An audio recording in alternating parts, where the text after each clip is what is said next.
Welcome everybody to the Intellectual Diversity Podcast. I'm John Tangney, and my guest today is Eli Serabeth. And at this point, I usually talk about people's publications, but you have avoided publishing your work because you regard it as some kind of open source material or something, and therefore you provide it for free on the internet on your website. And I seem to see it cut and pasted in various locations around the internet as well, because it contains a level of erudition, I think, that one doesn't often find in tarot websites and the kinds of places where it turns up. Yeah, you're a name that might be unfamiliar to my listeners at this point, but hopefully that'll change as a result of our conversation. Yeah, it probably will. So can I ask you first of all about your background, where you come from?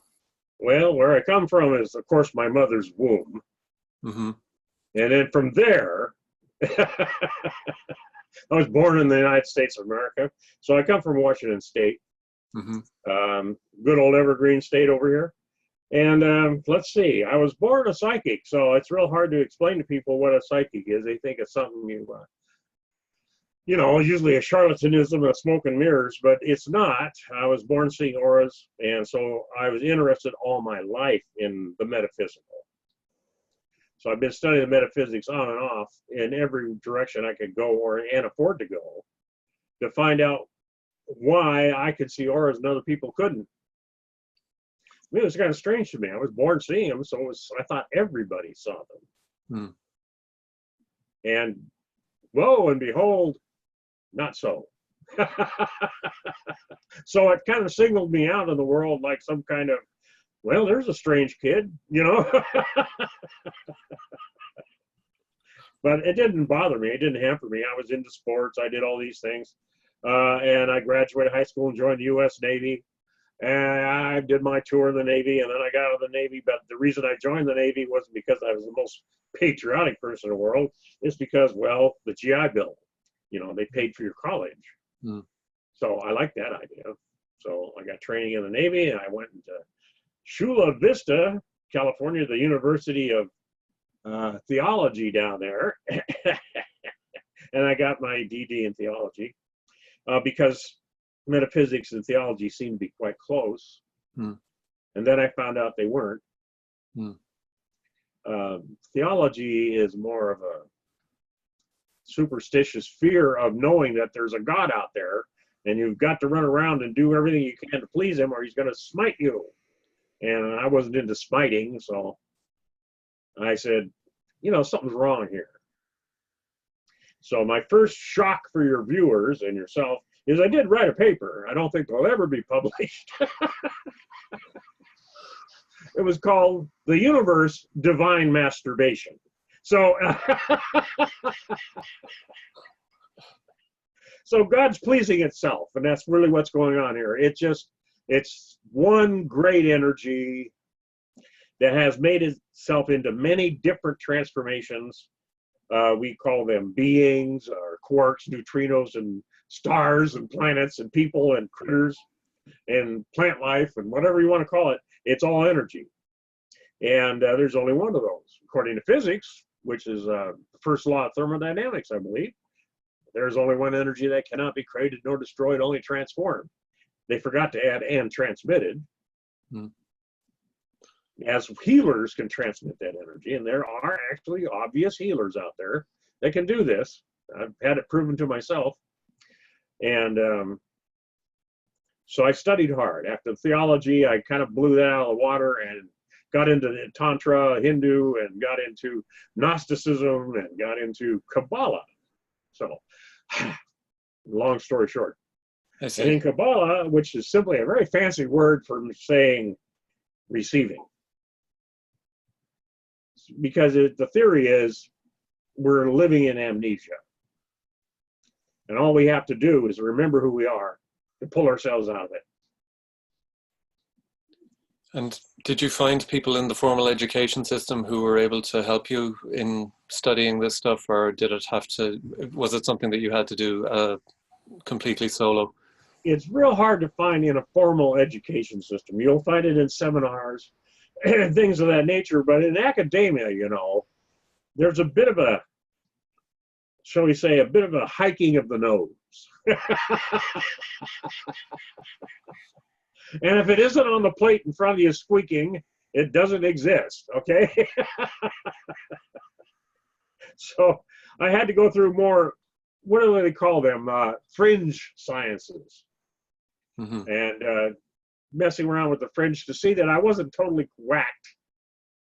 And I wasn't.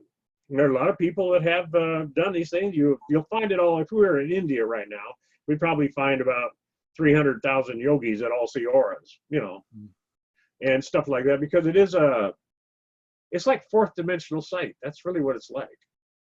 You're seeing just a degree above what light is here. And is it possible to explain to somebody who's never seen an aura what it looks like, or what the experience of seeing it is like? Sure. It looks like a Fabergé egg on speed. Okay. It looks like methadone on an egg made by Fabergé. But it's your colors are amazing. You think that you're standing still on a planet that's standing still, but the truth is this planet's spinning all over the place, and so are you. And your aura spins too. And it spins in a different direction at very high speed, and it looks like a tempest of rainbow colors. And it's very interesting. Now, to break that apart so a two-dimensional drawing can be made of it, you have to take those tempest bands of colors and then straighten them out so they're bands around the body so somebody can see their aura spreading out. Because you're an evolution of light. You're not an evolution of flesh. You're a psyche, a spook. You could step out of your body right now if you wanted to. I don't recommend it because your body will collapse, but you can do that. I've done it. I've seen people on battlefields do it. They'll just step right out of their form and stand there looking at it going, oh, what the hell just happened? and you're referring to your experiences in Vietnam there? Oh, yeah. See, I joined the Navy and thought I'd get a real good education. I ended up on a riverine. Riverine means brown water Navy. We ran up and down the rivers in gunboats. Little ones, 28-footers. They aren't exactly the most armored critter on the water. And so we were depending on speed and shooting everything we had all at once at anything that moved as fast as we could. And that's how we stayed alive. So yeah, that was pretty rough. And when you say you saw it people, was just another experience. I know I'm probably a little bit daft to many people, but I remember many past lives. And because we're energy, and I don't care how you look at it, you're made of energy, and energy cannot be destroyed. It can only be transformed. So when you die, that's life transforming itself. But you are still a psyche, a soul, if you will. So what are you going to do? Are you going to stand around with your fingers stuck up your solar chakra? Or are you going to think, well, you know, I still want to prove what I am. And the only way to do that is to be intimate with experience. So I must manifest another form. So you pick up the already produced automatic forms here on Earth. There's mothers getting pregnant all the time. There's a body waiting for anybody who wants to pick it up. First come, first serve. You know how it works. Because your brain has been tuned to handle the higher psychic level, the frequency we call imagination. And you come from that level of the universe. You come from the image maker side of the universe, which is a creator, imagination. There's no just imagination, if you ever heard that term. Well, it's just your imagination. Well, reality is everybody's imagination. Quantum physics proves that too, by the way. So it's that, what do they call that one? The simulation hypotenuse. Yeah. But the idea is that whatever you observe, that becomes your reality. And your observations are all colored by your training, your culture, your education, etc. So you're seeing not what was there before you looked, you're seeing what is there because you're looking. Oh. Weird, huh? That is weird and very hard. It's something that you've said to me in various ways a few times since I've known you, and something that it's hard for me to get my head around, because like most people watching this, I suspect I experience myself as the subject of all kinds of contingencies that I have no control over. And when I meet guys like you who tell me that actually I'm doing the things that are happening to me, it leaves me a little bit nonplussed. Well, it's not exactly that you're doing the things that are happening to you. I mean, earthquakes really aren't your doing. Bad storms, volcanoes, landslides, car wrecks. Well, a lot of times they are your doing, car wrecks. But the idea is it's very simple. It's your perspective that, and the way you react to what is going on, that it makes your reality. That makes your world. And if you don't react to what's going on, you're a pure observation, you're pure observer. But still, observation makes it real. There is no universe without observation. And that's a rough quote of quantum physics. If you observe it, it is. If you don't, it isn't. So are there other things there that I could choose to observe instead of the things that are happening to me because I'm observing them? Oh, I'm sure. That's why we train ourselves to follow a different, what people call life path, which is just a different way of thinking. Okay? I'm on a new life path. You know, I love that one. I am life. And I think what you have to understand is so are you. Life is what we are, and we experience ourselves through being. It's simple as this. Data is an idea, but information is the understanding of the data. So if you understand the data, you become a form. Well, obviously you do. And we have the data of the DNA in the body, and it's understood, obviously. And we have a different DNA. We call it a spiral or spiritual DNA, because you don't come from the evolution of matter. You come from the evolution of light.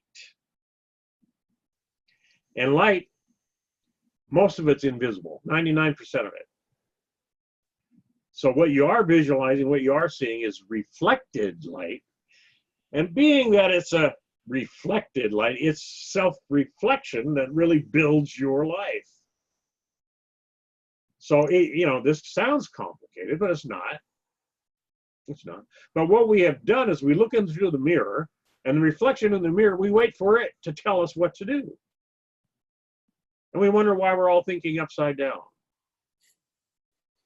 Number one, the reflection in the mirror just gives me something to look at so I know what I'm going to do with it. Comb its hair, plick its nose hairs, shave it, slap it around, whatever. But it's mine, and I'm supposed to own it. That's my reflection. I'm supposed to own that reflection. How many people own their reflection, John? Probably not very many. No, not very many. They say, oh, no, it's not good enough. I better take it down to the plastic surgeon. Or I got to paint it. I got to make it somebody else. It's not right. It's ugly until I make it pretty. Don't look at me. I don't have my makeup, and et cetera, et cetera. We reject our image. We have to make it different. This is a social problem, and it does cause a mental anguish in every one of us. We are ashamed to be ourselves. Whoa. Well, that serves the status quo. It serves the patriarch. It serves those who wish to rule the many, but it doesn't serve the many. It just makes them slaves, so they serve those who have what you need to be better. How do you like that? And the situation is somehow a consequence of the fact that I see a limited light spectrum. And if I could see more light, I would see different things out there and be responding to it. Different image of myself. Sure, different colors of different spinning, wrapped around the physical body as the core. Now you would think, well, because the physical world, we look from the physical world out. So we think it's the physical body's generating that aura. No, your thermal heat field is generated by your body. But that's just a little tiny line of thermal energy around your body. The truth is, you have an auric field that can go from 8 feet to 18 miles around your body. That's what they say. Now, I've never seen an 18-mile one, but I have seen some large ones. Okay. And a large auric field shows you this person is pretty present. I mean, their fields are all concentrated. It's, let's put it this way. The first one that was ever born in the universe, an auric field or an auric body, if you will, is called the superconscious. Now, we would call that, if we were Carl Jung, the collective, the universal collective unconscious. If you're just like me, I'd call it the I am. Yeah. It's the I am. The first I am. Now, I am means existence, but it doesn't have any definition of what it is. Can I let the dog out? Sure, sure. He's over here whining and dying in misery. Okay. The dog is a regular feature of my conversations with Eli. So it wouldn't be right if he didn't feature in this particular interview. That's true. Yeah. That you know the name of the dog? No. Alistair Growley. He even got a 666 on his collar.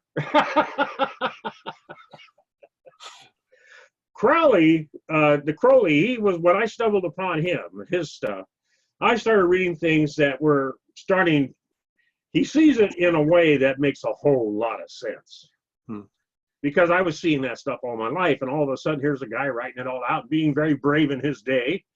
I'm sure he was plastered all over the world as some kind of horrifying devil because of his bravery, but that happens to all of us. I mean, I was released early from college because of my paper.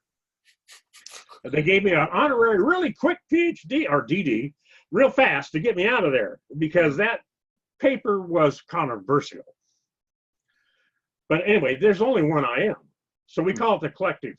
Now, this universal collective unconsciousness I am began by what in Kabbalah they call kether, which means eheya in Hebrew, which means I will be.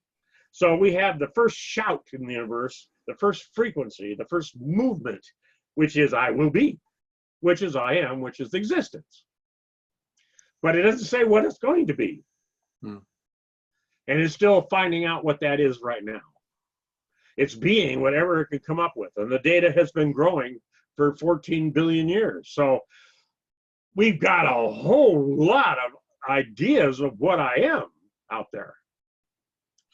And you can come up with any I am you desire and be that. You get to experience it. So what you're called is a yod, or a hand. A yod of God, a hand of God, so that creation can be intimate with what it's building. So you're the intimacy of the collective unconscious mind of the universe. And yet this intimacy is a product of the universe as masturbation? Well, yes, it must. You don't create a dream if you can't play in your dream. Yeah. It's no fun to be an unconscious dreamer. It is much more fun to be lucid in your dream. That is a conscious dreamer. Yeah, I mean, you know, when we talk about masturbation, we often think of something that's somehow sterile, that is, and maybe even solipsistic, that is the opposite of true intimacy. And yeah, I'm wondering how. Well, you see, that's where people get it wrong. You're a mind, a soul, and the body is really a Homo sapiens sapien, according to modern science, adding the extra sapien to make you modern. But the idea is, and it's very simple, it's something you can leave and own and walk out of like a vehicle. So are you not intimate with your car when you wax it? Well, when you wax yourself, your body, you're being very intimate with your body. Your first and you should be your most beloved on earth. Hmm. I know it sounds narcissistic, but if you don't own it and you don't love it and you don't enjoy it, you've got a problem. A big one. Your life is going to suck. And that's modern language right there. Mm-hmm. Damn up to date. Yeah. But anyway, the truth is, you have to love being you. You're not looking for love. Okay? What did Crowley say? Do what thou wilt is the whole of the law, and the law is love. Yes, the truth. Your will makes your world. Your universe is always different than mine. It always will be, because how we perceive ourselves is how we perceive our universe. So does that mean that intimacy with other people is impossible because it's always mediated by myself? Well, we could get into the physics of this one, huh? Oh, just a minute. Hey, you got to stop this stuff, dog. Okay. You have to get into the physics of this. It's very simple. You know, your skin has never, ever touched anybody else's? You're rolling electrons over them. Yeah. Your electrons touch their electrons. Because your electrons and their electrons are the same polarity, they push against each other. That way your hand doesn't go through them. Yeah. It's all about electrons. It's an electromagnetic spectrum. That's what light is. That's what you are. That's what I am. We're made of the electromagnetic spectrum. Okay. So intimacy with another person can be joyous and fruitful and lovely if it's unconditional. Mm. But most intimacy we have with anyone else is conditional. So we're really just making love to ourselves. Mm. That's a rather depressing thought. Isn't it? So what you want to do is learn unconditional love. Now, how the hell are you going to learn unconditional love? I mean, how can you do that? You have to love yourself without condition. You have to love yourself beyond the indoctrinated training that's stuck in your brain. And we call that the devil. Hmm. It's the one that's in your head that nagging you all the time, telling you, oh, you got to do this and you got to do that. And you can't be doing this. If you do that, you're bad. You do that, you're good. You're a saint. And et cetera, et cetera. And it's just drive you crazy.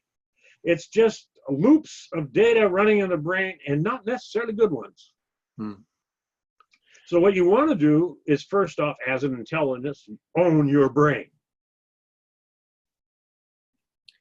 So this, good. it sounds strange to me. I can never quite tell whether you're a materialist or something else. I mean, you speak in terms of thermodynamics and electrons, and then you talk about unconditional love. So and you talk about the world in terms of, you know, relationship to another, but also in terms of masturbation. So is this a monistic theory of the universe, or is it dualistic, or how does that work? Maybe a solipsy. How's that? It's what? Could be solipsy. Solipsy. Or all you'll ever know is yourself, unquote. Yeah. Yeah. And that's the truth. All you will ever know is yourself. Hmm. Now that's why there's so many levels of self. We have what people call the small ego, which is not right, because Freud didn't call it that. The ego meant the whole person to Freud. But to most people, the ego means, you know, your little self-absorbed consciousness. Okay. Well, okay, we'll call that the lesser ego. And then you have the greater ego. We call that your soul. All right. And then we can go from that to the higher self, as they call it in the metaphysics, which is the original self, which is a trinity of I will be, I will force, and I will form. A trinity of will. So will began everything. Mm-hmm. And that's why without intent and will, you don't get anything done. All right. So number one, will begins it all. Okay. Now after we call the I will force male and the I will form female.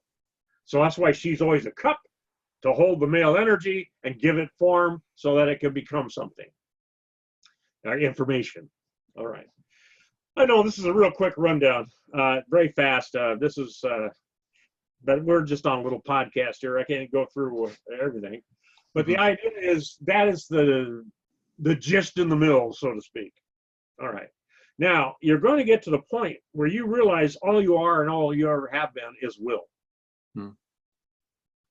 And it's a weird form of intelligence we call spirit. And you are spirit. And then you are a mind. We call that psyche or the soul. And then you're a body. So you're a trinity too. Mind, soul, and spirit, energy, and physical form.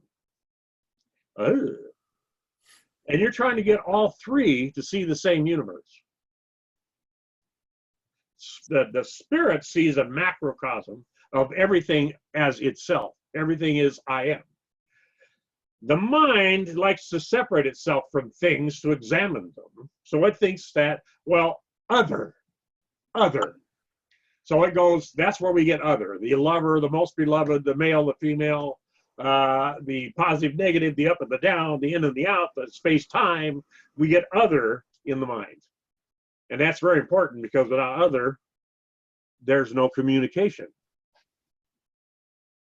You need a positive, negative pole just to communicate energy. And so now we have male and female simultaneously created. I hate to tell you this. I know there's people out there that want to be the first creation. I'm male, I was created before female, or etc. That's not true. You take a circle, it's pi, right? Which is an infinite number. Now, how do you get an infinite one, and there's nothing else, just that circle? How do you get that to be 2? You twist it. Oh, I see. Yeah. It's still an unbroken circle, but it's a figure 8 now. So it's 2 small circles. That's male and female for you. That's how 1 became 2. How you like that? You know, when you say that's how 1 became 2, are we talking about a physical process here? Or are we talking about a? Well, actually, your cells are 1. Your cells are 1, and they become 2 and 3 and 4 and millions, but it's still 1 cell. Yeah. You're really a copy of the same thing. I think what people don't understand is we're all a copy of the original creation. And we just keep copying. It's like this massive fractal of self-identity. I am, and I won't quit. I am John, and I am Eli. Well, I am dog, and I am broccoli, too. And I think what we have to understand here is that when we're looking at one another, we're looking at another way to be I am. Another way to be ourselves. So that's the way I treat people, and that's how you learn unconditional love. It's very simple. You're another way to be me, John. I'll treat you as I want to be treated. Simple as that. I won't mistreat you. I don't need another law anywhere. That law alone is the greatest law ever. It's the only moral. And how does it really is. How does it relate to the injunction that do what thou wilt shall be the whole of the law? But the law is love. Okay. Yeah, he quantifies it with a little caveat there. The law is love. And that's what it is. And love is understanding, is it not? Can you love without understanding? I guess not. Nah, you can't. You have to understand. If you don't understand it, it's an unknown. And if it's an unknown, usually you're frightened of it. I mean, if you're an animal, a lot of human beings have learned to be curious, and because of that, they lost an arm or two. But yeah, because the unknown bites, but not always. The curiosity doesn't always kill the cat. It may lose a limb or two. But anyway, the idea is it's very simple. We're justified in being. We don't have to seek justice in being. I am you. You are me. We belong to each other. There really isn't any problem here except the ones we're making up. So if I speak Chinese and you speak Gaelic, does that make us different people?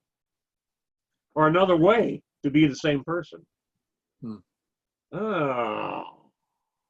So we have, this is metaphysics, this is quantum physics, this is the reason they go through all those beautiful symbols, like the pentagram, which is on this ring, by the way. The pentagram means protection and safety in Western magic.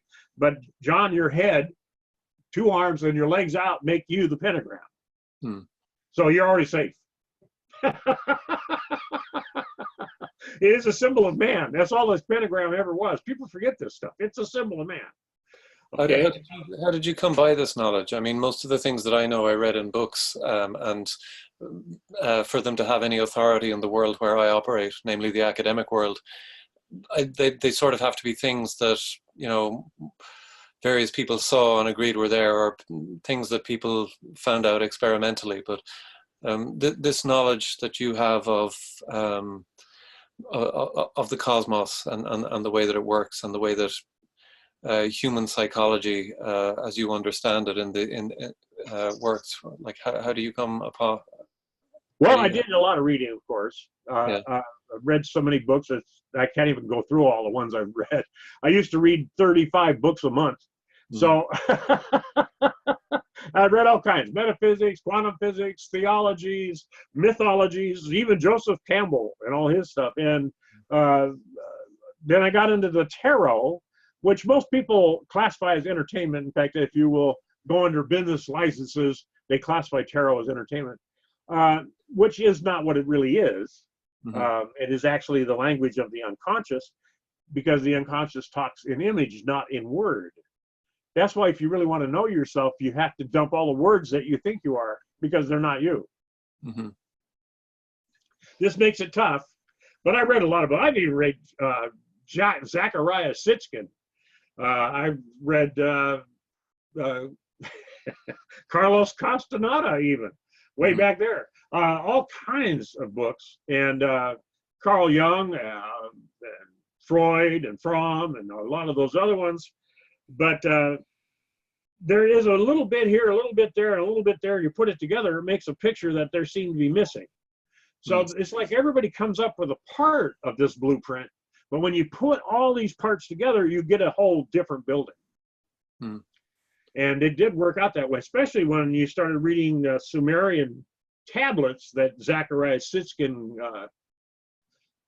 translated from cuneiform to English, and you'll find that these are scribes. Now, I don't know what you call yourself today as a professor in a university, but that used to be what a scribe was. They were the educated. They were the ones that wrote down every bit of history and what happened in their time. They weren't Jules Verne. So when you get these archaeologists that read these things and see these pictures of gods coming down from the sky in ships with and inventing mankind, and Egyptians running around with light bulbs, you know, these are on their dang computer. You see this stuff and you're going, oh, well, that's some kind of plant or something. Because it ruins academia's idea that man is an invention, that we are not of the earth. We came as alien inhabitants. But according to all the ancient texts, the Sumerians, all the stuff in Mesopotamia, Babylonians, you go to the Dogon of Mali, you go on around the world, even the Aborigines of Australia all say we come from the gods of the sky. So you kind of evaluate the truth of things by whether they crop up in all these different cultures independently around the world. Yes, that's very important, because that kind of shows you there's something going on, because they didn't have telegraphs and they weren't communicating with each other. There's something much more positive going on, something powerful and subtle we're not paying attention to. How many times have we've had inventors all invent the same thing at the same moment all around the world?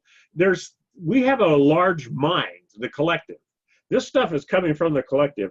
The name for those gods that came down to earth from the Sumerians was called the Anunnaki. They called it Anunnaki, which meant those who from the sky came. Okay, you get Quetzalcoatl out of the Mayans, same difference, from the sky. They even got him in a spaceship on their drawings. I mean, let's face this, we're a colony. We came from somewhere else, because Homo sapiens sapien still does not have a link to any hominoid on the planet. They still haven't found that missing link. Mm-hmm. That missing link is probably a laboratory where DNA was combined. So according to the Bible even, the angels came down from heaven and found the women of men attractive and mated with them. Mm-hmm. Oh my God.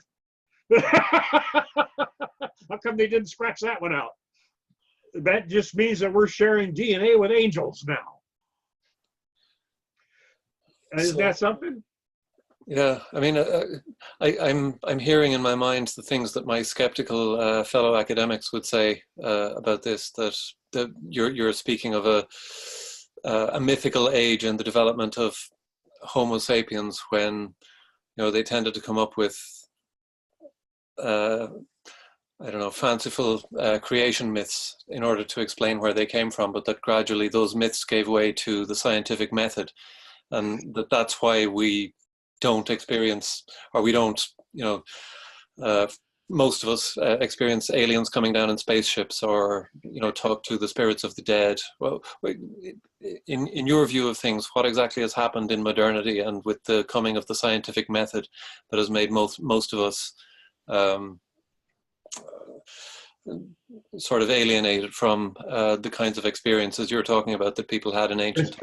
That's true. It's because scientists are paying attention to what backs up what they want to believe, not what is out there. I mean, there's watermarks all over the Sphinx, but there's how many people are telling you that it was buried underwater at one time? But there are geologists, not archaeologists, but geologists who say, hey, man, this thing was underwater. So a lot of times you got to go to the geologists to find out what history really was going on this earth, because the archaeologists have a different idea. I'd like you to explain one to me, because you're a bright and brilliant man. How big do you think you can build a fleshy being that must support itself with its own muscle? And being that it has muscle, the muscle must support the weight of the muscle. How big do you think you can get? I don't know, I guess probably about as big as a brontosaurus. Nope, you can't. If you did the engineering math, brontosaurus wouldn't even have a chance to live on the earth. Okay. Do you know that the reason you think an ant is stronger than you, it can take its own weight or 10 times its own weight, is because its mass is tiny. It doesn't have to support a lot of its own weight. Mm-hmm. But the minute engineering starts becoming involved, you build a big mass of muscle, it weighs 7 times more than fat, does it not? It weighs the most of anything in your body. And when you keep adding muscle to support you, you get bigger and bigger. The muscle now goes from supporting 10% of its energy used to support itself to 50, 60, 70, 80%. And if you got to the size of a brontosaurus, you're gone way past the scale. That's why you take a whale and throw it on a beach. Yeah. And it will die. It will crush itself under its own weight, because it is engineered to use buoyancy to supplement its size. Well, there's no buoyancy in the air.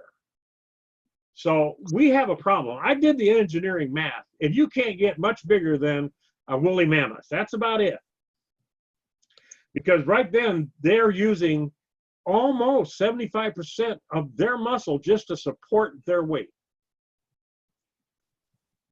Now, that's amazing.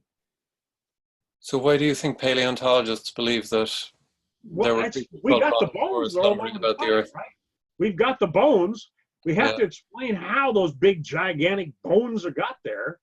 But in today's gravity, that couldn't happen. So we have a problem. The gravity had got to been changed at one time.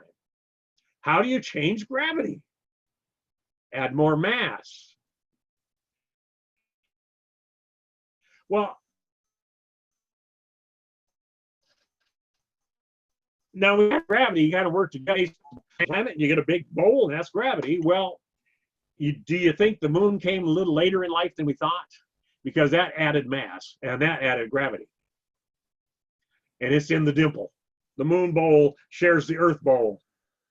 So all of a sudden, we got more gravity. This one really makes my brain burn. How in the hell do we get more mass down here? But if you do the engineering, and if you have any engineering degree and know anything about biology, you put it together, it just can't happen. It could not exist. And yet we've got the bones to prove it did. And why do you think this problem isn't troubling the academics who study these? Well, I've read a few books, and I forgot the name of one of the doctors that wrote it. It was long ago, and he mentioned the same thing. He says this does not make sense. I have my engineering degree. He was a physicist and everything else, but because of his predilections, his way of thinking, he was never accepted in the academic community. Mm-hmm.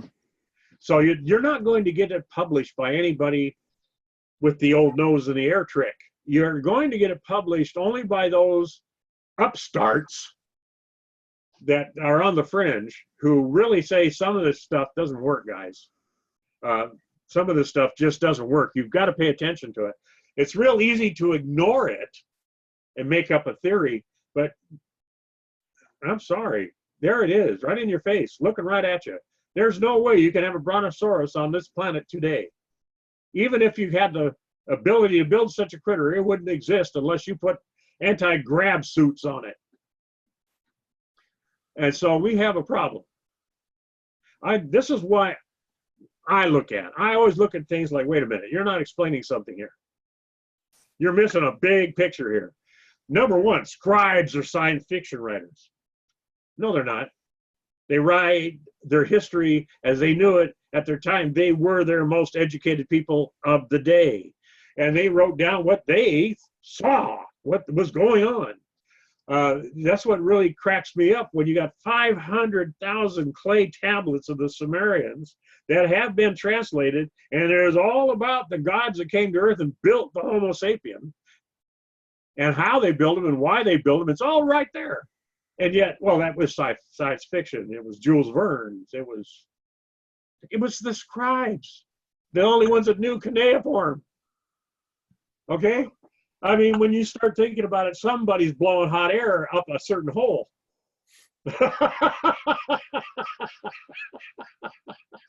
So you got to look at these things. I'd studied a lot in school and in theology and things like this, and I was kicked out of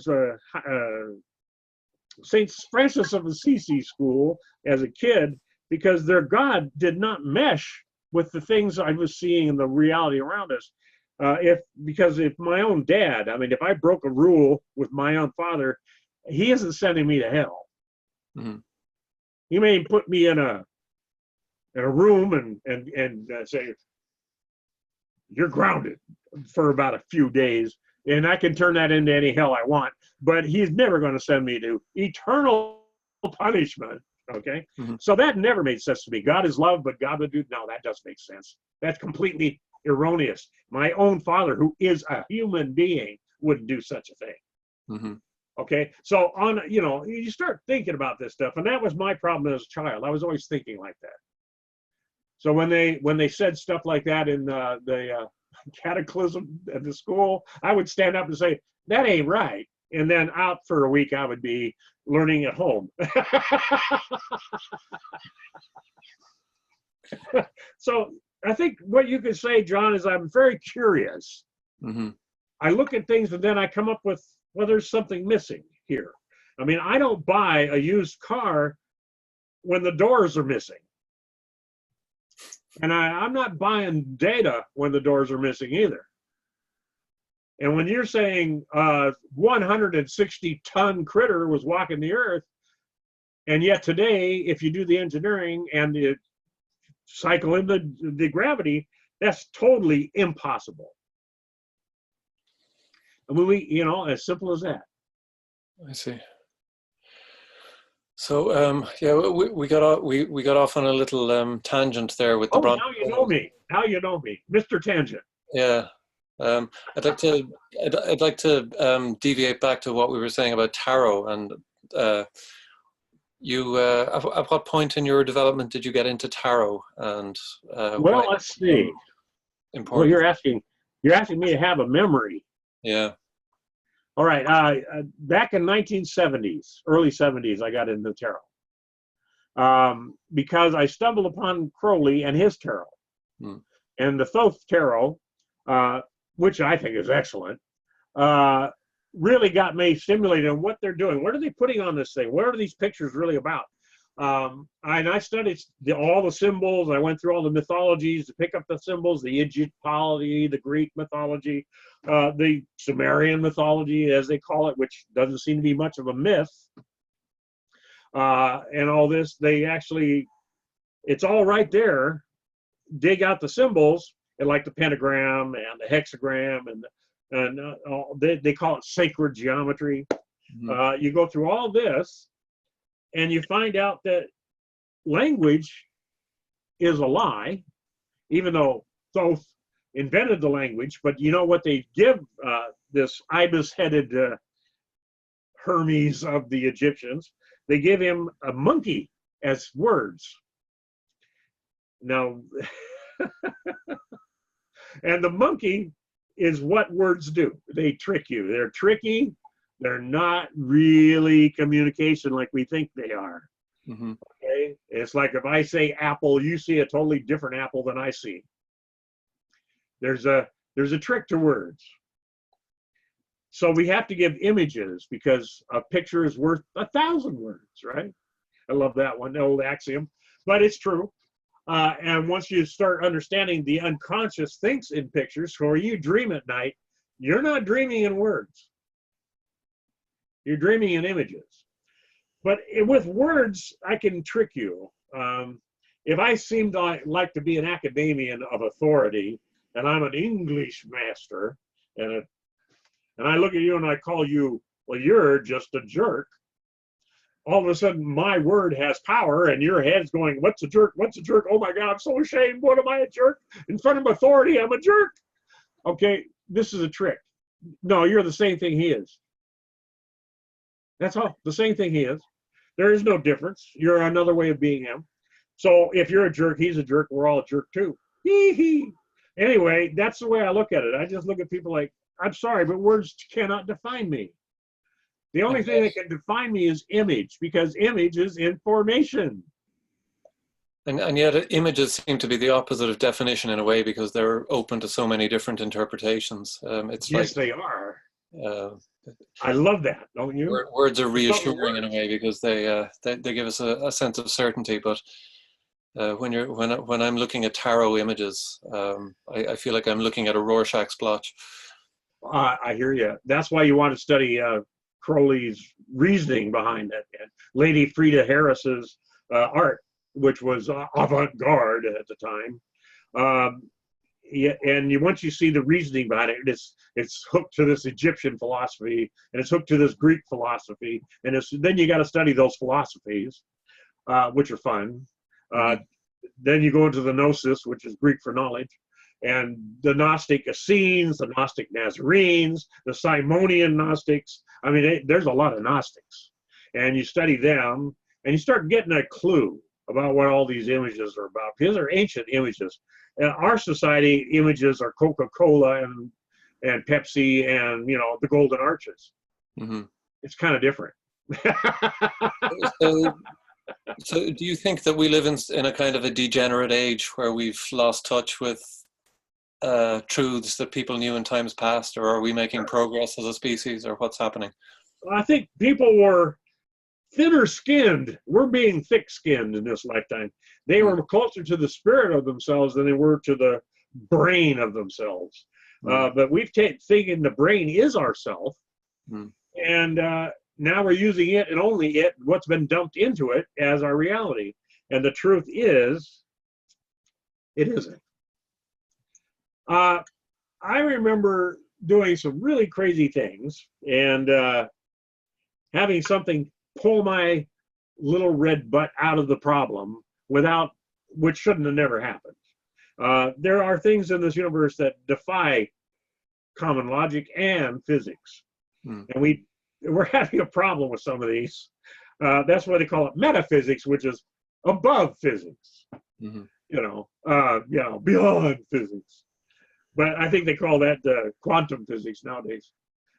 Chaos theory happens to be basically life itself. Because you have a universe you see, I have a universe I see, and unless we can find a way to communicate those two universes together and then come up with a third universe made out of the combination of them, we are in chaos. We're not communicating well. Which is why modern science is so valuable, because it involves conclusions that people come to based on things that more than one person sees.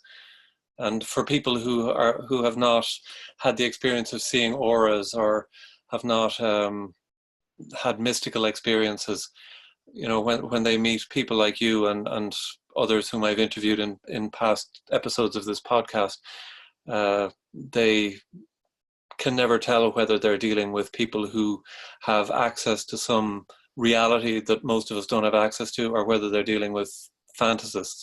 Right. What I've learned to do is just accept their reality. I'm not here to argue reality. Your reality is just as good as mine. The idea is it what you come up with, what you figured out under your observation, due to your experiences in life, your environment, how you were raised, etc. I listen to those realities, and if you want to have fun with them, I'll play with you on that. And we'll pick at it, and we'll throw little words in there, and we'll go what ifs, and we'll do kind of fun stuff with it, so that we don't get imprisoned in our observations. That you closed-minded, a lot of people call that. Closed-mindedness has served no one. And I just don't think it's something we want. We must stay flexible in our minds. And I've studied the old dusty tomes, and I've studied some new stuff that are amazing. Wow, I never would have thought of that one. And so I look at it from that point of view, like, wow, what if? Okay, so the kind of consensus that people come to as a result of scientific methodology you regard as a form of closed-mindedness, and that, you know, the possibilities that are raised by some of this, some of these other things you've read are things that you find more. You love controversy, don't you? Yeah. Anyway. Okay. The trouble with that statement is a lot of those academics have proven their closed-mindedness.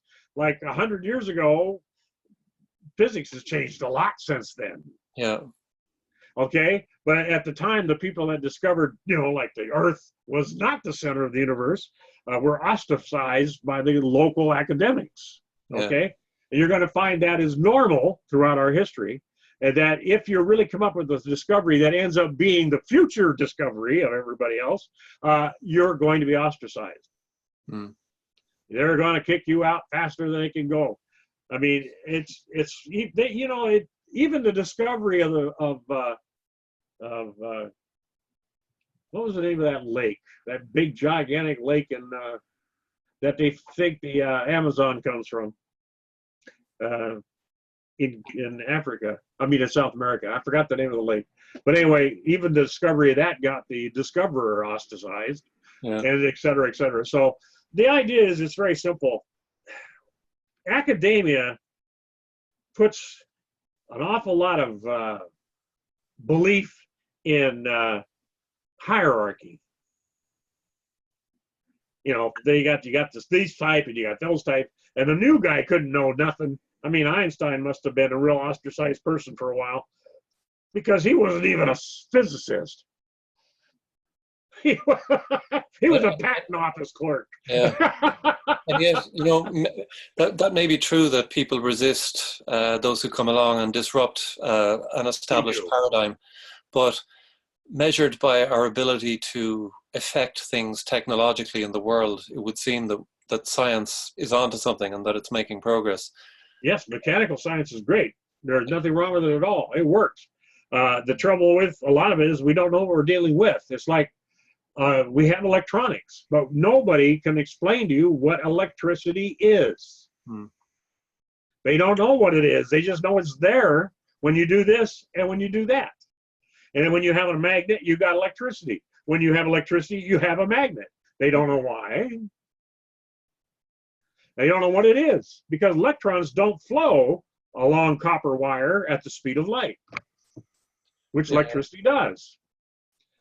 So something's wrong here. It's definitely true that academics have given up on questions of ontology to a large degree, that they confine themselves within the material world of cause and effect and don't trouble themselves about where that world came from in the first place.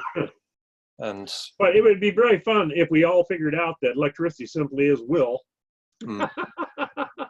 This is where I experience a kind of a cognitive dissonance when I'm talking to you, because on the one hand you're talking about electricity, which is seems to be a material force, and on the other hand you're talking about this personal thing, which is will. Sure.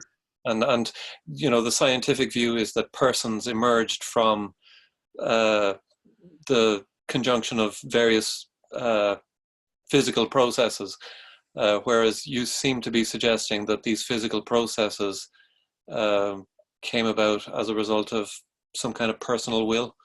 Yeah, we're having a little, that is the hard part to explain. How do you explain a limitlessness? You can't. Infinity can't really be explained either, infinite, because it's a man-made word and it's trying to give measurement to the unmeasurable. So there's a lot of inexplicable things, but we do know will exists. We know I am identity exists. The all-seeing eye, as you see one eye on a dollar bill or on a whatever, on the pyramid of an American dollar bill, you know, that is really the first identity. That's what it meant. The symbol of an eye is I, capital I in English, identity. So we have the all identity. That's the one energy.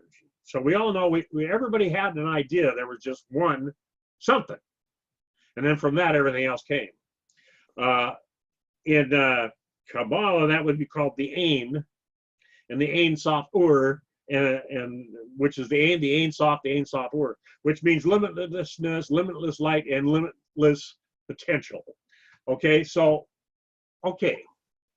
we have limitless potential. What does that mean? Well, until you define, come up with a definition, come up with something, an idea, and then understand it, there is no potential. Kind of weird.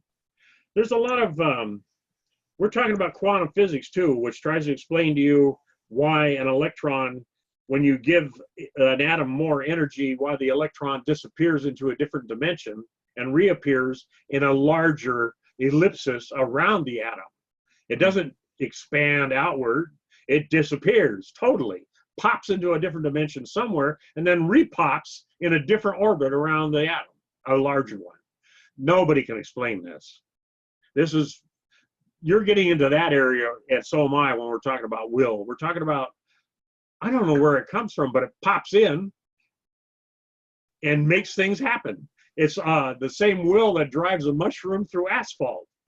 It's a mushroom, for God's sakes. It's a squishy little snotberry, and yet it goes right through the old asphalt. And you're out there with a jackhammer trying to remove that stuff. Okay, it's kind of amazing. There's something very powerful here that we call God or will, or, well, you can call it anything you want. It doesn't matter. What you call it, it's still here. I think what a lot of us have a problem with is that so-called spirituality thing, is that we don't understand we're spirit already. I am spirit. I don't get more spiritual. It's like asking the ocean to get more wet. Okay, it's not going to happen. It is wet. I am spirit.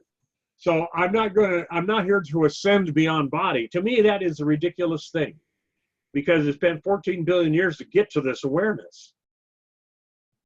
I mean, that's going backwards to ascend away from it, because you always were away from it. No, this is something new, something important, something spirit really wants to accomplish. And so we call spirit the one energy, the one will. The mind is the one that measures, likes to put things together, architect. And then we have the body, which is the tool of the mind. And your body is a perfect tool. Wonderful things called hands, aren't they? We build every tool that we use with these things right here. And we use this brain box to translate it into physical things. The ideas aren't physical. We're amazing what we have here. What we have here is a stunning magic wonder. But we're not wonder. None of us are in that wonder. We're too busy saying, oh, ick. the body's bad. It's nature, and nature's icky. Yeah, I like to see you live without nature. I dare anybody try it. Yeah, And the truth is, this ain't icky. This gives me a lucid dream.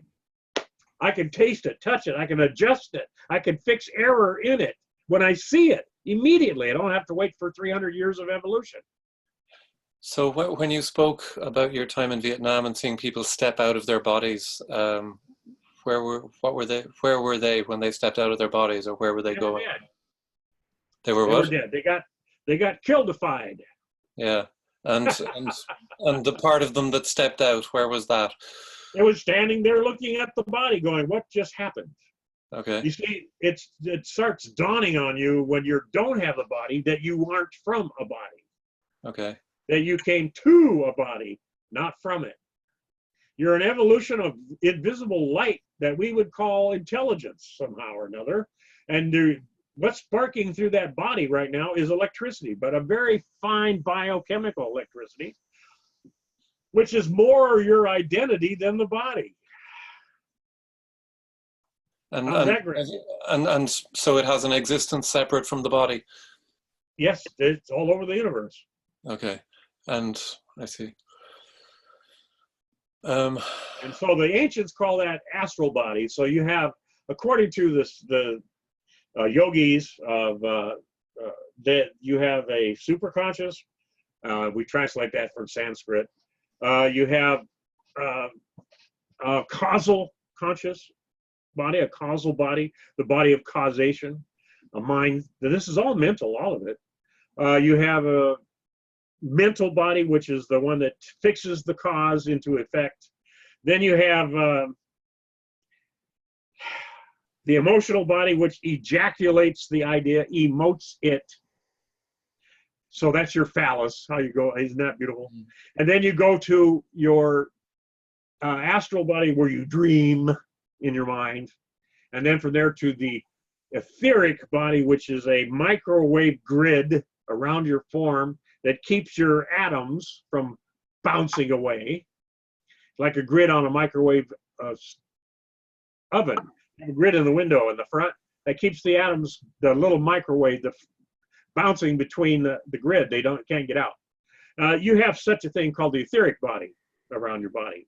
And then you have a pranic body, which is where your breath, life force for your breath comes through. And then you got the physical body. So these are evolved forms that have taken time and combined to make the human being, which is a condensation of all the rest of it. So it's condensed down. I see. Tricky, huh? It is tricky, yeah. When you say it's an evolved form, I think of, Darwinian evolution and the evolution of human beings. Darwin's, he had some points, but there is also the evolution of light. Yeah. And nobody really considered that one. They're only talking about living critters. But physics is considering that. They're coming up with Big Bang theories, and everybody's coming up with considerers. But the ancients were considering the same things. And you can't tell me a guy who can see the invisible star of Sirius, like Sirius grouping. There is one star in there they call the dark star that we have discovered, which they talked about for thousands of years. Yeah. How the hell did they know that was there? It's invisible unless you've got a certain type of telescope, radio scope. And how did they know that was there? There's a lot of stuff like that that blows your mind. If you read back and you read up the future, you're going, well, wait a minute. These guys didn't even have optics. They didn't even have lenses. And they knew that was there. How? It is interesting to read these things. I mean, my problem is always how to evaluate them and how to know whether somebody's blowing smoke up my ass or telling stories, and how to know when they're actually reporting on things that they've seen. And I don't really know how to distinguish science from fiction. Well, I understand what you're saying. I understand that totally. It's easy to be a critic. That's the easiest part. To be critical is the easiest part. Yeah. To discover stuff is the scary part. Yeah. Taking risks. I like to be flexible. Okay, that's what you saw. Well, they believe that's what they saw. I can't call them a liar. Mm. I don't, yeah, maybe I didn't see it. Okay, right, I didn't see it. Does that mean it doesn't exist? Hell no. There's a bacterium that landed on my nose right now and I don't see it, so it doesn't exist, right? Yeah. No, this thing, there's too much of this going on. Stuff that you can't really explain with modern academia. Too much of it. Like all these ancient carvings of UFOs and helicopters and then the discovery in Texas of human footprints right alongside of velociraptor's footprints in the clay that hardened at the same time in the same place. And they told us, now this is true, paleontologists tell us dinosaurs died out long before man was on Earth. But you've got human, five-toed, perfect footprints right alongside of velociraptors. Yeah, I mean, In all the of that, stone.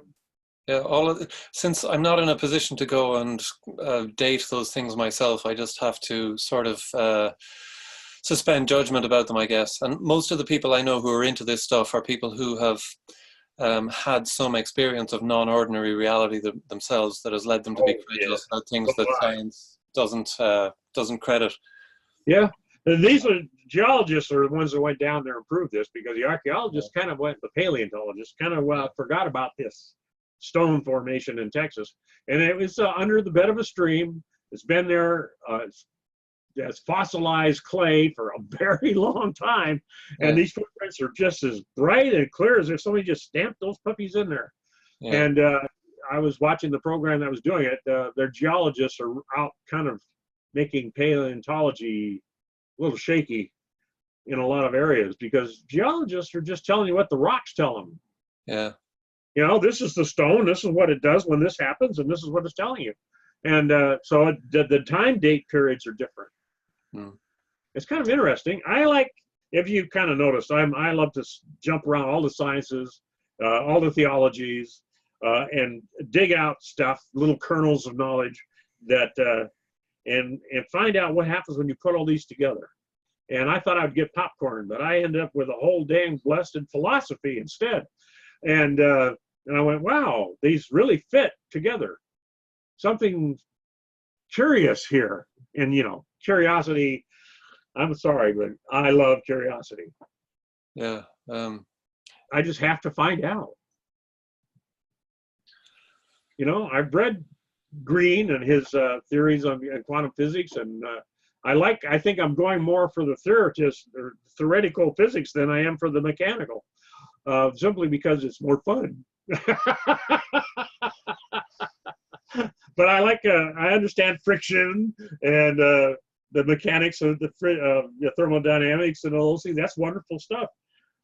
Especially when it is true that all things proceed from order to disorder, which is the second law of thermodynamics. Everything does seem to go to age.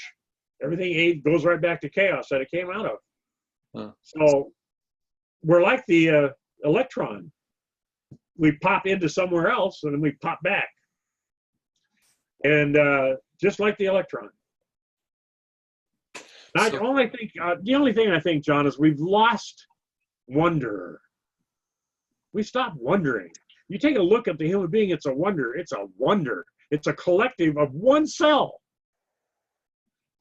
And that one cell made the same nose hair that made your liver. I mean, what the hell is going on here? What gave that cell, when it's just one cell, and it just duplicated itself, cloned itself to another cell, and that cloned itself to another cell, and cloned itself to another cell, and decided to be kidneys and liver, and what was the decision? How did the cell come up with that? They all have the same DNA in them. Yeah, I agree with you that when you contemplate these ontological questions about why anything exists in the first place, the only response is wonder. It is wonder. And another thing that causes me to wonder is, you know, when I, as a human being who goes through the world and finds beauty all around me, both in books and in nature, and then I contemplate the fact that I'm going to die and vanish from the face of the earth, and I have no real certainty or even very much hope that there's anything beyond this life, except when I talk to people like you. But the prospect of death also creates a kind of wonder that's mingled with horror, I think, for a lot of people, and that's what makes me curious about people like you who seem to have certainty about these metaphysical realities that I am sort of forced to be skeptical about because I've never experienced them myself. Well, it's a lot of fun, and you can work from my state of ignorance to your state of knowledge. Okay, well, by experiencing it.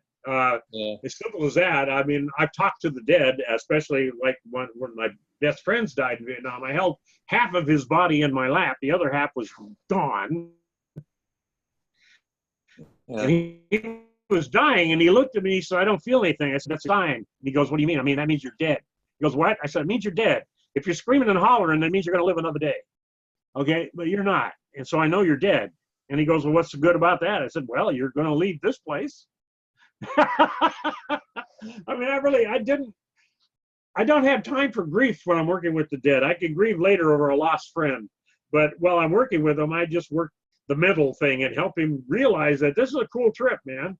It's okay. Leave your body. You don't need it now, and you certainly don't want it anymore. And so then his body died, but he was still there. So I told him, observation makes reality, right? I know that. You know that. If you're studying physics at all, we know that. So we go, you give him something to observe so he can go and leave this world. So you go, you see that white light way over there? And he goes, yeah, because you gave him the suggestion, the observation. Then he goes to it and he's gone. You say, well, you just go to that white light and you're going to go and meet your relatives and your ancestors and etc. Is it true? It is if you observe it. So since he's in that astral form now, he's in the dream state. And when you're in the dream state, if you observe it, you've got the dream. If you make him travel in the dream, he's lucid in the dream. It works. So that's how I used to work with the dead. And I worked with a lot of dead. When I was 13 years old, I would go to graveyards. Yes, I would, at midnight or 2 o'clock in the morning. And you had to sneak in there because most of them were locked. And I would see people laying above their grave. Just stretched out, laying right above their grave. And I walk up to them, and I'm going, well, isn't that something? And I say, hey, you. And they look at me, and I go, are you the, and one lady, this cracked me up. She goes, are you the angel Gabriel? A 13-year-old kid. I'm going, no. But you can go see the angel Gabriel if you would just realize you don't need to stay above your grave. You're not dead is not an end. It's how life transforms itself. It's not an end. It's transformation of one energy. Life is transforming itself. You are a transformation now. You don't have to have, you're not playing the violin anymore, the physical body. You don't need that instrument right now. So off you go, and you tell them and they go. And I used to free up, they call them earthbound souls in that kind of language of the occult. And I was working with that without anybody teaching me.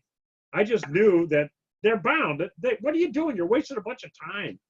Go, get, So you can make yourself think you're dead, even though you're not. It's really weird. Can you use this type of visualization, I guess, to affect things in the living world? Yes, they call it hypnosis. Okay. Yes, and I have a clinical hypnosis degree. Yes, they call it hypnosis. Yes, it's just self-dreaming. It is really just self-meditation. You teach the person, they don't trust themselves. Their brain is in their way.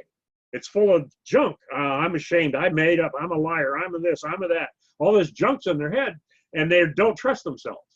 So when you take them into hypnosis, you take the junk out of the way, and you go to the unconscious, which wants only the best for you. After all, you're its image. And you tell it the best for this person, and it will do that. And it's just automatic. They won't feel pain in surgery. I've done that through hypnosis. They'll quit smoking instantly and never want a cigarette again. all these things, because, well, that's bad for the body, and the unconscious knows it. It'll quit that in a minute. Now, when I wanted to quit smoking, this was in 1976, I was I was very much a Montanan, and I believed in, my dad was a smoker, so I started smoking in my young teenage years. So in 1976, I decided I had enough of this, and I don't want a monkey on my back. I don't want something that I have to control me all the time. So I just said to the body, we're going to quit smoking. And I know I'm a mind, a spirit, and a soul. I've asked to travel so many times that I know that. And the body just went, oh, hell no. It's addicted. It loved cigarettes, and it wasn't going to quit. So I stepped out of it and dropped it right there. I know it sounds weird, but you can. And when I came back, the body never smoked again. Because it knows who's the master now. The psyche that can leave it. So obviously I want to be with it. And I want to use it. And I've been using it heartily for the last 70 years, right? I am, and that's why the body right now is feeling the pangs of overuse. But John, I know you're a spirit before you've been anything else. You're a spiritual being. You've got to understand you're a spiritual being who has taken the physical, because without the sense of taste, touch, smell, hear, feel, and see, you cannot enjoy yourself. Yeah. My problem is that I have to take all this on trust. Well, have you ever been knocked unconscious? I think I was briefly when I fell off my bike as a kid, or I was anesthetized. And there was no sense of self at all. That's true, yeah. Well, that's what the body gives you, a sense of self. You're maybe just an electric frequency in the mind of the universe, but you have a sense of self when you operate another form under your command, under your frequency. Now, frequencies could be harmonies, and that is probably what we are. After 14 billion years, I'm sure you're a harmonic. But I'm also certain that discord is what keeps you unbalanced and unhealthy. So inside of ourselves, there is data that runs discord and data that runs harmony, and we've got to stay with the harmonics, the harmony. Happiness comes from inside. It's not outside you. I mean, you can have 14 Bentleys and 12 villas, and you're not happy. So what you're advocating is a kind of radical self-acceptance, which seems to obviate the need to change anything about yourself. And above all things, know thyself is the axiom of Kabbalah. And Plato said the same thing. If you know yourself, you know God, unquote. And the old legend of the Sphinx was, man, know thyself. These are old ancient axioms. And it's, if you know yourself, yes, you have a solid foundation to build on. But if you don't know yourself, you're sand. But happiness comes from knowing yourself. It doesn't come from sand. So I think what people don't understand is, if I'm going to work as life, and I am life, and I want to expand and liberate the living to get things beyond the limits that I can see, then I have to expand myself. So I mean, self-identity must be expanded. Huh? If you know yourself and accept yourself and you're happy, why would you want to expand or do anything to change yourself? Oh, because wonder and happiness and joy are also discovery. And they kind of work together with love. I just love doing this, so I want to do more of it. Okay. And the more I can do, the better. I wonder, and here's a wonder, we're all a collective. Our own brain is a collective. Our body is a collective. Our unconscious is a collective. The universal unconscious is a collective. So I wonder what happens with all these identities that the soul or mind that I am has created over millions of years. And that wonder they call the Akashic records, by the way, in the occult, is really the Acacia, or your soul's library of all the identities it's ever built. And you're going to find out you can actually discover that and travel within that. And why? Because your observation, you're the eyesight of your soul. So you can observe all parts that from spirit, mind, and body. You can, that's what they call the tree of life. You can go all the way up and observe the beginning and all the way down and observe the now. So does that mean you can travel in time? Yes, because time really is a medium. Yeah. And you are a manipulator of medium. You got the yods. You got the mind of imagination. You have the ability to observe whatever you please, which makes your world. This is called freedom of choice. Now, freedom of choice, is it a good thing? I don't know. There's argument about either way. But when you choose it, you get to experience it. And when you experience it, you're going to know if you want to do that again or not. And a lot of times it's no. Well, yeah. Well, when I talk to you, I see two things. I see this body of kind of empirical knowledge of spiritual and soul and astral realms that I have no access to, and then I see this kind of wisdom of self-acceptance and love that has made you a happy person. And you know that part of it is something that I kind of have access to. The rest of it I have to take on trust.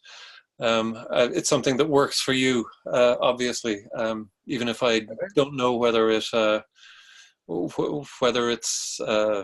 empirically true for me. But yeah. People who work on it and study the Kabbalah and the tarot and learning the tarot, 78 cards of yourself. There's 78 intelligent expressions of yourself. So when you're reading tarot, you're reading yourself, whether you like it or not. And there is only one self. So it's a very selfish universe. There's one self who has many selves. And I like to look at it like Crowley called it, your soul is the mirror you reflect in. The diamond principle, where the universe is many faceted diamond reflector of one face. But every time you see it at a different angle, it's a different face. Okay, and so that from angle comes angel, and I think that's kind of cute because angels are a different angle of being. I love that. The idea is maybe, just maybe, this was all built for the fun of it. Just maybe all this suffering and mayhem is because we forgot to have fun. We forgot to wonder about ourselves. We think the unknown is scary. We've learned to listen to the brain, the animal, the subconscious, as the animal body mind is called. And instead of being conscious dictator and owner of the sub, we let the sub run the show. And I don't think that's good. I don't think so at all. I'm not an animal anymore. I'm not running around on all fours. I happen to be something different. I can imagine, I can see myself in the mirror and I'll know it's me. All these other things. I have to look at the universe in a totally different manner than survival thinking. And that's animal mind, survival thinking. It's all about survival. It's about, I get mine, and I don't give a damn about you. Okay? And if I don't know you, you're deadly or a predator. I've scared many a bear off by just roaring at him and running at him, simply because that's not normal behavior for something smaller than him. So that scared him all to hell. And it worked every time in Alaska, so I guess I didn't have to carry the rifle after all. But I carried one anyway because I figured in Mother Nature, every animal carries its weapons with it. Man's the only dummy that doesn't. And I said, well, no, I'm not doing that. So I always carried a weapon with me, but I never used it, never had to. I've learned to bluff them because bluff is what they use in their world. And if you make a big noise and you act big, it's scary, that bear freaks out. He doesn't know what to do. And I love that. That was fun. But at first it was scary. I mean, I had to check my diapers, but after that it was cool. But the idea is it's really simple. Observation makes the reality for things. And when a bear sees something that's totally not in the world he observes, he doesn't know what to do except get the hell out of Dodge. Okay, and that's just what they do. It's funny. Be unexpected, act totally unexpected, and they freak out. And a lot of people don't realize, but that's human beings too. Mm. If you haven't noticed, unexpected freaks people out. That's And true. I don't know about UFOs, which simply means an unidentified flying object, and it doesn't have to be alien to be one of those. Mm. Okay, but if there are extraterrestrials popping in now and then and lifting people off the planet and giving them physicals and then slapping them back on the planet, well, that means somebody's trying to find out what DNA we have. Mm. Which means that somebody out there, and there's so many people that say this has happened to them, and there are physical evidence to prove, some doctors have actually shown the evidence, then somebody's trying to figure out where the hell we came from, because we aren't supposed to be here. Mm. And so when they pop in and they decide better check the DNA on this critter, they're probably, that also adds a little more fun to the wonder of the Anunnaki's 500,000 tablets. I agree. Yeah, this stuff is a lot of fun. It is a lot of fun, and I don't see why anybody wouldn't want to try it. And you will get convinced. I mean, when I stood outside my first astral projection, where I stood outside my body, I turned around and looked at me, and it was a shock. I slammed back into the body so hard it fell out of bed. It was like a bullet. And then that scared me. And I went, oh, I better not do this anymore. But then after a while, I started doing it again. And then after a while, it didn't scare me anymore. I figured out I'm not a body. I never have been. I'm an energy, in an energy data cloud. That's what you are. Yeah. And you want to give yourself intimacy with creation, intimacy with your dream. I mean, otherwise you're just a dreamer. Like the Hindus say, Brahman dream. That's what the universe is, Brahma's dream. And if Brahma wakes up, the dream is over. Mm. Well, that means that our lucidity keeps Brahma asleep. So the dream is still ours to play with. Mm. Okay, I like that part. The idea is we're going to play with this.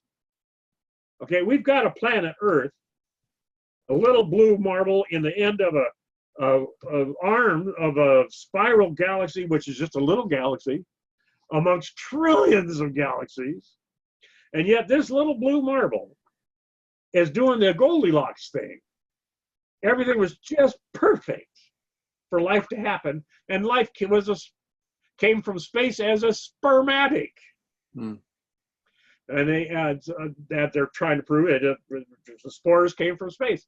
So this is getting to be quite something. The ancients talked about God ejaculating the universe, which is what I will be. I will force. Force is ejaculation. They call that the first male. And then I will form female, which is magnetism, the first womb. So you ejaculate in the womb, the energy that is electric, and you in the magnetic, and you form the electromagnetic forms. Okay, mm-hmm. That's what they were talking about, even though they didn't use the modern language. But it's kind of fun to compare today's knowledge with that ancient and say, you know, they correlate really well. Something's going on here. Maybe we devolved. Mm-hmm. Yeah. And I think we did de-evolve. I think we've already had our dystopia, and we're coming out of it. Okay. And I think that dystopia was ancient Rome. Yeah. Because it wiped out a lot of intelligent races and burned down a lot of beautiful libraries and destroyed a lot of knowledge. And I think ancient Rome began our dark age, and we're coming out of that dystopia now. We're starting to remember who we are. We're starting to get back the fact that, yeah, we're not what you think we are. Okay. And when your first day, someday I might just try to drop by, yank you out of the body so you can stand there and look at it. Yeah, do that. Might be fun. I suspect I would react like the bear. I think you would too. That's why I don't do it. Yeah. But, I don't want to scare you to half to death. Okay. You have a heart attack. I would be very interested to have such an experience, but yeah, I might behave like a bear. But I did find out one thing, that if your personality is always correcting itself, going in, finding error, and correcting itself, which is wisdom, 50% of all wisdom is error. If you correct that error, you're now wise. You don't forget past lives. It's like the soul, your mind, won't fix what isn't broke. And if a personality is self-progressing, it don't need fixing. And it's just a persona, a mask over the mind, a mask over the invisible, but it's personal expression. So it's not going to fix it if it ain't broke. So if you keep discovering and keep working with yourself and discovering these things and asking the really important questions that everybody seems to want to ignore, you're going to find you progress. And as you progress, your mind keeps you. It doesn't reabsorb you at death in the collective and then make a new sum and build a different personality. It says, no, that one's fine. It just keeps right on chugging along. And it's kind of like my 93 Ranger pickup truck. I mean, I've got over almost 400,000 miles on it, but it's never broken down.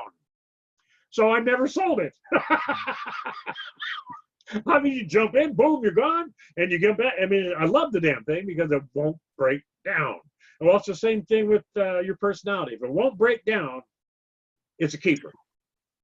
And you will remember past lives, guaranteed. There's a lot of that proven already. There's a lot of books out about past lives, people that have proven it, and et cetera, et cetera. So I think it's time for us to get our wonder back.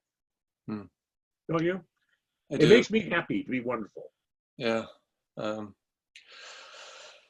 Okay. Well, on that note, maybe we should wrap up proceedings. If people want to get tarot readings from you or talk to you, how do they do that? Well, they can log online.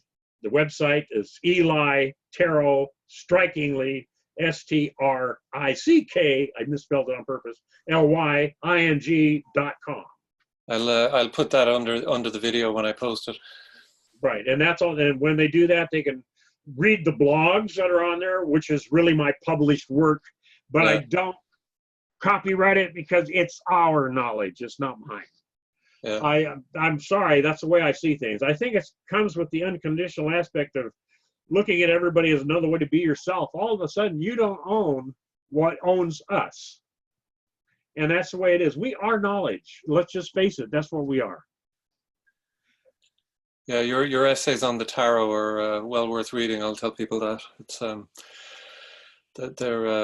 they're deep.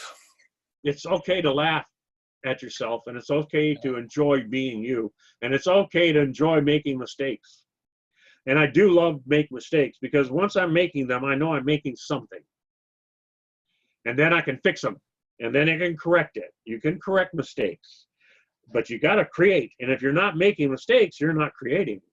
So we are creators, John. That's what we are. You know, when you get in a position where you're locked into a set of rules and academia where you can't be creative, you get bored. That's get sure, yeah. That's why I'm talking to you. I know. You get dead inside. Life isn't worth living anymore. Yeah. It's only worth living when it gives you that what we call it that piquant flavor, where it stabs you in the taste buds a little bit. That's when it's worth living. And I think I have enjoyed life. I have been through war, and I've been through. I don't think war is such a big deal. It's been with man ever since ever. And if you're you might as well just forget about it. It doesn't work. It's very dumb diplomacy. But anyway, so yeah, let's go. I'll let you go. If you want me to talk forever, I can do that. Oh, okay. Maybe we'll do that the next time. Thanks very much for doing this. Well, thank you for having me on. It's a lot of fun. And I know it's